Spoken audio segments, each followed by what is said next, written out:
Hello friends, आपका स्वागत है आपका अपने YouTube channel Gurukul Techno Classes. So friends, हम लोग के जो लास्ट वीडियो हुआ था उसमें हम लोगों ने एक टेस्ट सीरीज़ कंप्लीट कर रहे थे टेक्निकल सीरीज़ की।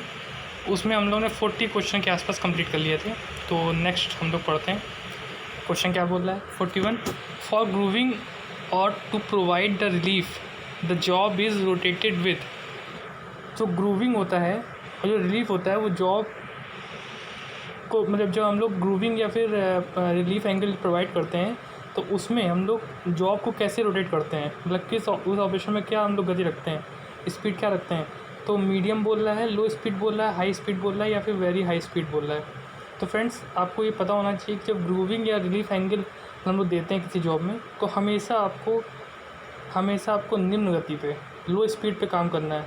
और बहुत ही जब आपको पार्टिंग हो या ग्रूविंग हो, बहुत ही उसमें फीड का भी बहुत ध्यान रखना पड़ता है। तो फ्रेंड्स, इसका जो ऑप्शन हो जाएगा वो सही हो जाएगा, लो स्पीड। तो सेकंड ऑप्शन सही हो जाता है। नेक्स्ट क्वेश्चन पढ़ते हैं।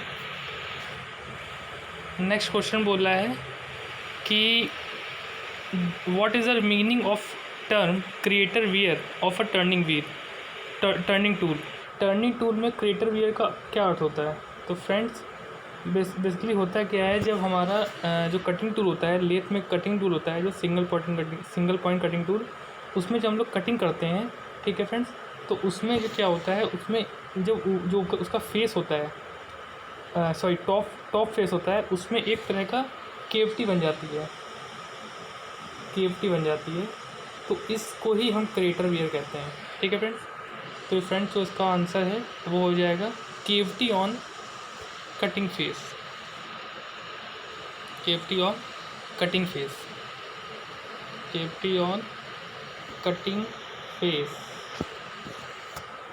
तो बी ऑप्शन सही हो जाएगा।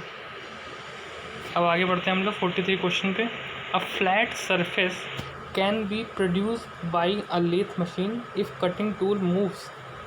जो फ्लैट सरफेस, जब हम लोग फ्लैट सरफेस बनाते हैं कटिंग लेथ मशीन पे, तो हमारी जो कटिंग टूल होता है वो कैसे मूव करता है, ठीक है फ्रेंड्स। तो बेसिकली ये एक फेसिंग की बात कर रहा है।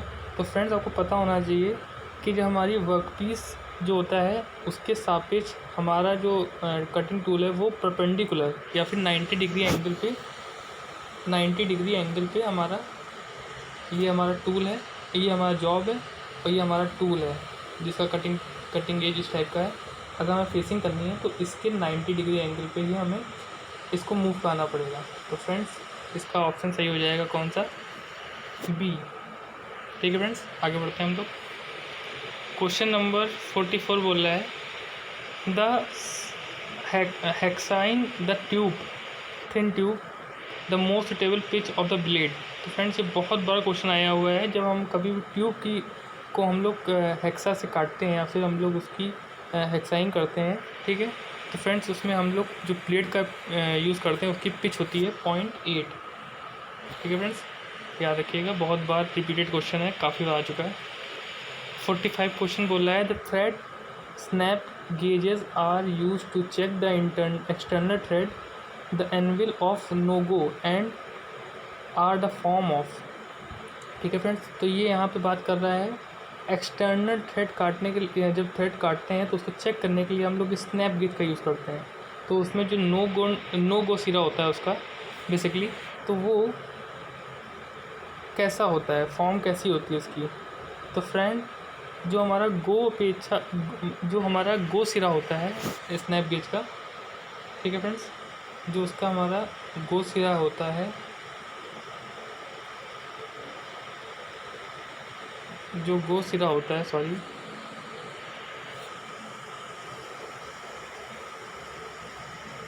गो सिरा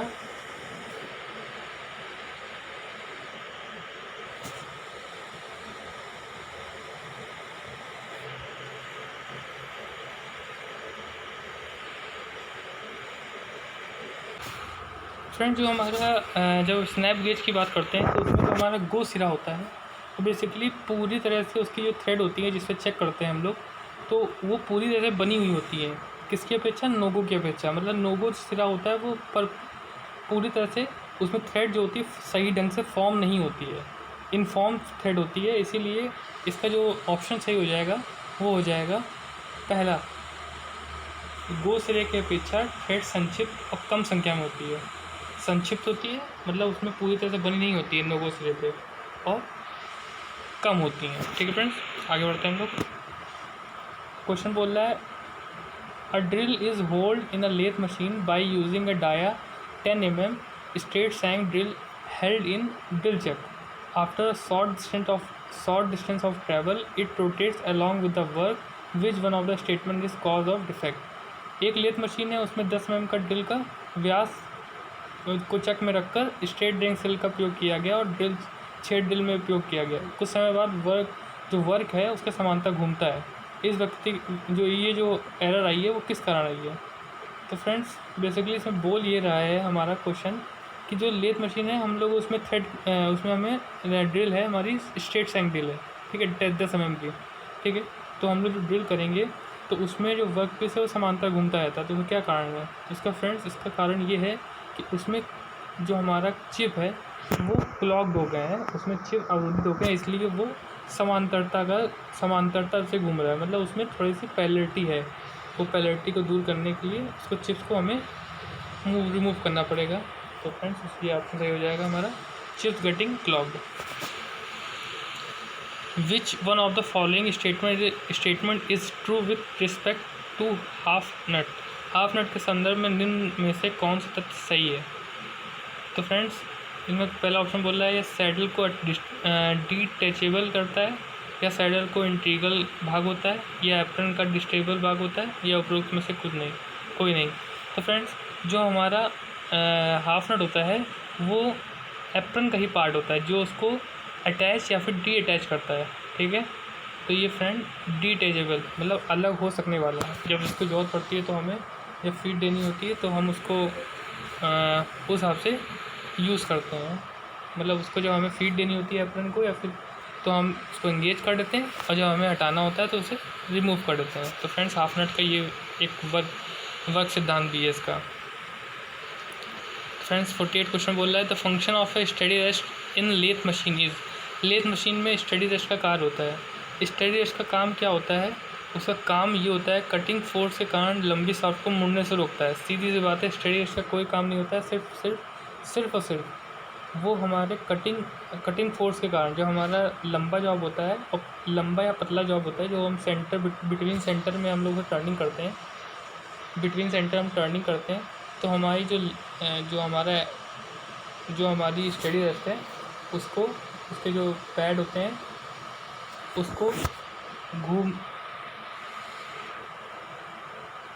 उसको बेंड होने से मुड़ने से रोकते हैं, ठीक है फ्रेंड्स। तो हमें ये ध्यान रखना होगा कि जो इसका आंसर हो जाएगा वो हो जाएगा to prevent the bending of a long shaft due to cutting forces, ठीक है फ्रेंड्स। आगे बढ़ते हैं हम लोग। 49 क्वेश्चन बोल रहा है which of the following is not the part of carriage of a centre lathe? निम्न में से कौन सा सेंटर लेथ के कैरिज का भाग नहीं है? तो फ्रेंड्स सेंटर लेथ में कैरिज का कौन सा भाग नहीं होगा? तो फ्रेंड्स टूल पोस्ट होता ही है, एप्रन होता ही है, कंपाउंड रेस्ट होता ही है, और गियर बॉक्स ये हमारा हेड स्टॉक का भाग है। तो फ्रेंड्स ये हमारा फोर्थ आंसर सही हो जाएगा, ये हमारा उसका भाग नहीं होता है, ठीक है फ्रेंड्स। आगे बढ़ते हैं। The part of universal surface gauge which helps to draw the parallel line along with the datum edge is. तो फ्रेंड्स सरफेस गेज में कौन सा ऐसा पार्ट होता है जो पैरेलल लाइन खींचने में मदद करता है? तो फ्रेंड्स आपको पता होना चाहिए वो होती है हमारी गाइड पिन से ही हम लोग समांतर लाइन खींच सकते हैं, गाइड पिन। ओके फ्रेंड्स आगे बढ़ते हैं हम लोग। Liquid carbonising is done in heated salt bath which one of the following is not carbonising salt? तो फ्रेंड्स सोडियम कार्बोनेट बोल रहा है, सोडियम सल्फोसाइनाइड बोल रहा है, सोडियम क्लोराइड बोल रहा है, सोडियम सल्फेट बोल रहा है। तो फ्रेंड्स इसका सही आंसर हो जाएगा सोडियम सल्फेट। ओके फ्रेंड्स आगे बढ़ते हैं हम लोग। Formula to determine the width of the crest in the acme thread, ठीक है फ्रेंड्स।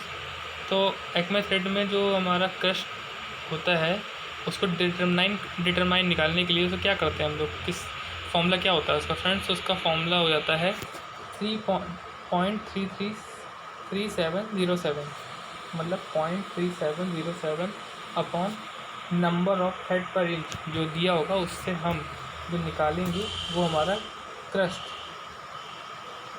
की विड्थ निकल आएगी, जो हमारा क्रस्ट है उसकी विड्थ। ठीक है फ्रेंड्स, आगे बढ़ते हैं हम लोग। 53 क्वेश्चन बोल रहा है which one of the following statement indicates the principle followed in turning taper offsetting the tailstock.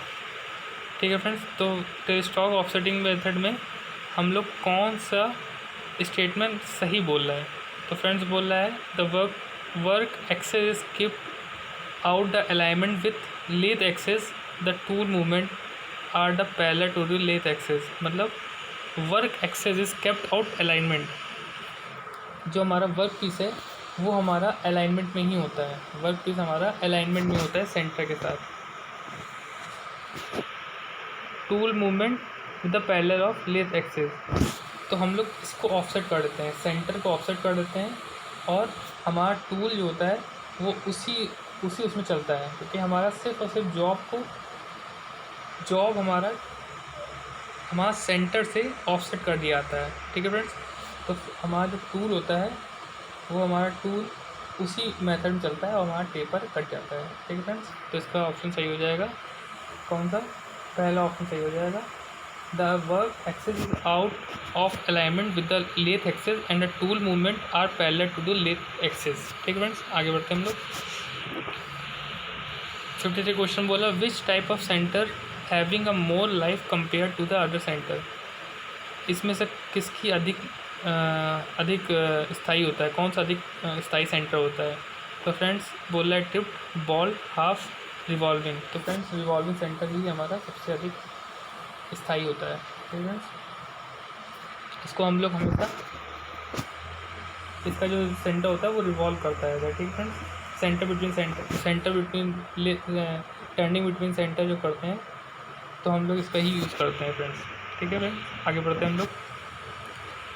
Equally spaced hole are drilled in on the body of sign bar. One of the main purpose of the hole is to reduce the weight of sign bar, handle the sign bar easily, add appearance to the sign bar, prevent the distortion surface.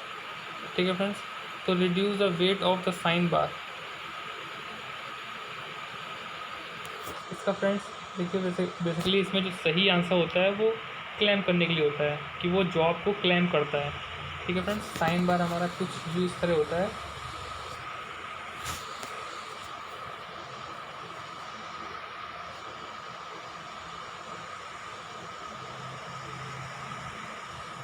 उसमें हम लोग job को claim कर सकते हैं friends. But इसमें option नहीं दिया है, तो हम लोग को ये लगाना पड़ेगा, कौन सा, the reduce the weight of the sine bar. तो फ्रेंड्स आपको पता है कई बार ऐसा होता है कि ऑप्शन जो राइट आंसर होते हैं वो कई बार नहीं होते हैं, तो उसमें सबसे जो बेस्ट ऑप्शन होता है उसको हम लोग लेते हैं। ठीक है फ्रेंड्स, आगे बढ़ते हैं हम लोग। 56 क्वेश्चन बोल रहा है the furnace use for producing the wrought iron from the pig iron. तो फ्रेंड्स जो पुडलिंग फर्नेस होती है उसमें हम लोग रॉट आयरन को बनाते हैं। ठीक फ्रेंड्स, सो फ्रेंड्स आज की वीडियो में बस इतना ही। नेक्स्ट वीडियो में हम लोग 57 के बाद कि जो नेक्स्ट और भी हमारे कुछ 30 क्वेश्चन के आसपास और रिमेनिंग है, और फिर इसके बाद हम लोग नेक्स्ट टॉपिक और जो हमारे पास और सेट पेपर रखे हैं उनको हम सॉल्व करेंगे। तो थैंक्स फॉर वॉचिंग।